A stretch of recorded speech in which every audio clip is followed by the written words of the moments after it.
যোৱা কেইদিনমান আগতে বোকাখাটত অসম পুলিচ বেটেলিয়নৰ কেম্পত দুৰ্বৃত্তই গ্ৰেনেড বিস্ফোৰণ ঘটাইছিলে। আমাৰ 3জন পুলিচ জোৱান সামান্যভাৱে আঘাতপ্ৰাপ্ত হৈছিলে।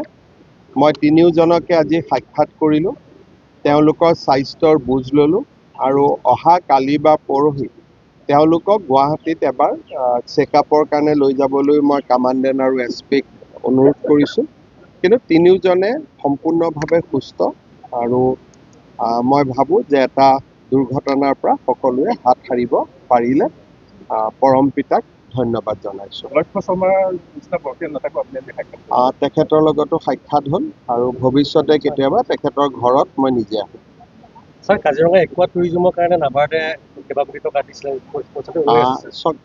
আপোনালোকৰ বিধায়ক আছে, অতুল বৰা ডাঙৰীয়া আছে, তেখেতে যিমান পাৰে কৰি আছে, কৰি থাকিব। খালি সকলো কাম একেলগে নহয়, লাহে লাহে হৈ থাকিব। আৰু কাজিৰঙাত কিবা এটা কৰিব যাওঁতেও বহুত অনুমতিৰ প্ৰয়োজন হয়।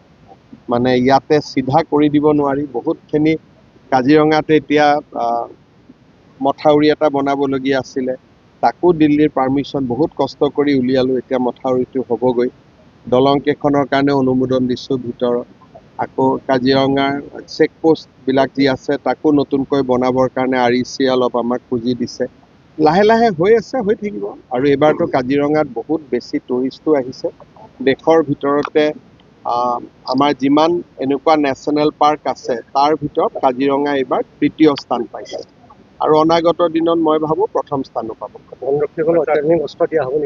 আমি কেইদিনমান আগতেতো আপোনালোকে দেখিলে যে বন দিৱসত এইবাৰ অত্যাধুনিক অস্ত্ৰ আমি আমাৰ ফৰেষ্ট গাৰ্ডক দিছোঁ আৰু নতুন যিটো ফৰেষ্ট বেটেলিয়ন আমি কৰিছোঁ সি পুলিচ বেটেলিয়নৰ সমকক্ষ। গতিকে তেওঁলোকৰ হাতত আধুনিক হাতিয়াৰ অলৰেডি আছেই। যিহেতু 2জন আজি এনকাউণ্টাৰ হৈছে, মই সেইটো বিষয়ে অৱগত নহয়। মইতো ঘূৰি আছোঁ। কিবা হৈছে নেকি? মই সোধাও নাই, মোক এছপিয়ে কোৱাও নাই। মই দিনটো একচুৱেলি মন্দিৰে মন্দিৰে ঘূৰি আছোঁ, সেইকাৰণে এতিয়াহে মোবাইলটো চালে হয়তো গম পাম। প্ৰধানমন্ত্ৰী যিহেতু গোলাঘাটলৈ আহিব, প্ৰধানমন্ত্ৰী নৰেন্দ্ৰ মোদী ডাঙৰীয়া 8 ছেপ্টেম্বৰত গোলাঘাটলৈ অহাৰ সম্ভাৱনা আছে। আমাৰ যিটো 2G বেম্বু ৰিফাইনেৰী তাক উদ্বোধন কৰাৰ বাবে আমি তেখেতক নিমন্ত্ৰণ কৰিছোঁ। আজিৰ পৰা এই ৰিফাইনেৰীটো ট্ৰায়েল ৰান হ'ব। সকলো যদি সুকলমে হৈ যায়, আমি প্ৰধানমন্ত্ৰী ডাঙৰীয়া নিশ্চয় 8 ছেপ্টেম্বৰ তাৰিখে ইয়ালৈ আহিম।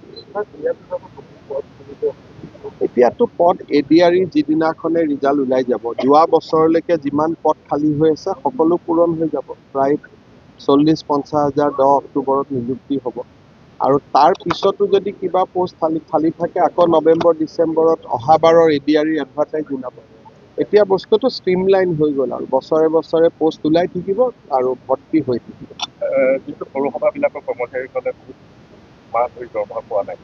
2013 চনৰ আগলৈকে যিসকল কৰ্মচাৰী নিযুক্ত হৈছিলে তেওঁলোকক আমি প্ৰাদেশিকৰণ কৰিম। ইতিমধ্যে বিল পাছ হৈছে আৰু মই ভাবোঁ যে মন্ত্ৰী ডাঙৰীয়াই খুব তৎপৰতাৰে এই প্ৰাদেশিকৰণৰ কাম শেষ কৰিব। কিন্তু 13 চনৰ পিছত যিসকল পৌৰ কৰ্মীক নিযুক্তি দিয়া হৈছে তেওঁলোকৰ দায়িত্ব পৌৰসভাই ল'ব লাগিব। 13ৰ আগৰখিনি আমি ল'ম, 13ৰ পিছৰখিনি পৌৰসভাই ল'ব।